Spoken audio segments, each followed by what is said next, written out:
You would. If you watch the movie, he sounds like Scar. Is he the dad? That dies in the beginning? Spoiler for Aragon. No. Or was he Aragon? No, he was the like... evil guy? No. He was like the dude who was with Aragon, wielding the... Oh, really? That's him? Yeah. He's like Aragorn from Lord of the Rings. He's like that character, but in Aragon. Gotcha. Welcome back to Top Tier Sports. I'm Spencer, not Victor. I'm back.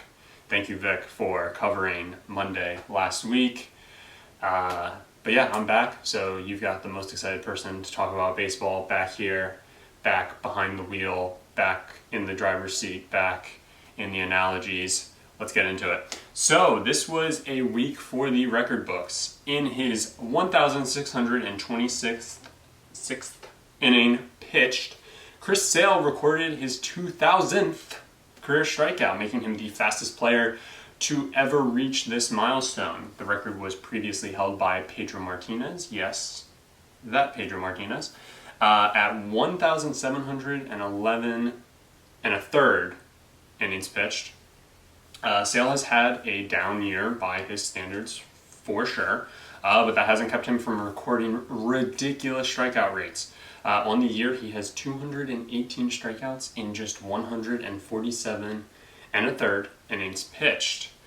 This week, our Pujols recorded hit number 3,167, and that is an important number because that gives him the most hits of any foreign-born player in baseball history. That record was formerly held by Adrian Beltre.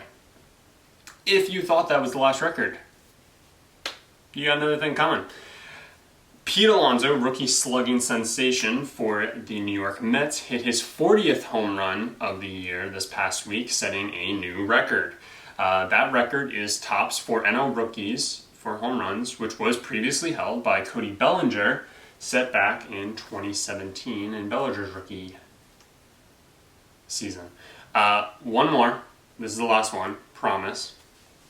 Reds rookie, and I'm probably going to butcher this name, Aristides Aquino, I think they call him 80, was the first player to double-digit home runs, hitting his 10th home run in just his 16th game.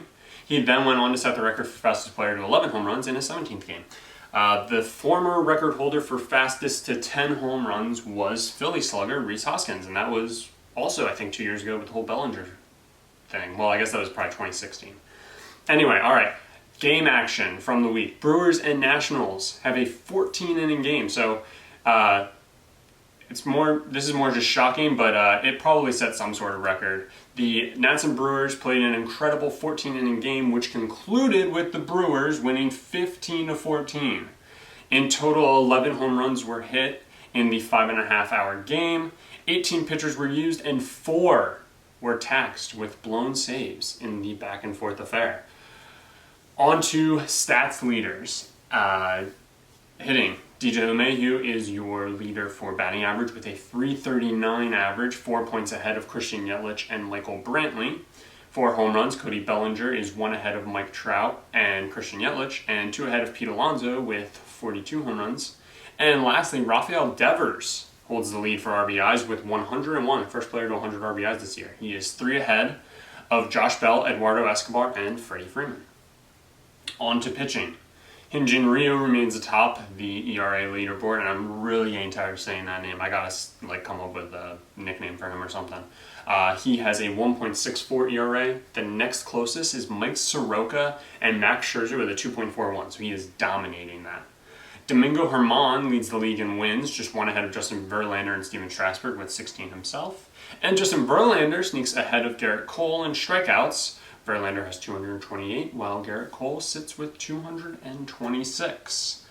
On to standings. In the AL, the Yankees continue to sit atop the East, 9.5 games ahead of the Rays. Twins hold a 2.5 game lead in the Central over the Indians, and the Astros hold a 7.5 game lead over the A's in the West. Cleveland has possession of the first wildcard spot, with the Rays 1 game back in the second wildcard spot. The A's are a game and a half back of that, and they are the only team within 5 games back currently. In the NL, the Braves hold a 5.5 game lead Over the Nationals in the East, the Cardinals and the Cubs are tied atop the NL Central, 2 games ahead of the Brewers, and the Dodgers hold a very slim, mind you, 18.5 game lead in the West over the Giants. Cardinals technically have a better winning percentage, so they would be given the NL Central crown if the season ended today. That means the Cubs have the second wildcard spot, a game and a half back of the Nationals, who are in sole possession of the first wildcard spot. Brewers, Mets, and Phillies all sit 2 back of the second spot, with the Giants and Diamondbacks within 5 games back themselves, so that race should get tight. As of right now, every team still has a chance, technically, of making the playoffs and even winning their division, except the Orioles. There's no way for them to win their division. Big sad for the Orioles. With the coming weeks, teams will start to fall out of eligibility, so we will be sure to pour one out each week for the teams no longer in the race. That'll do it for Top Cheddar this Monday. Again, big thanks, Vic, for holding it down last week. Tune in tomorrow when I talk the NBA.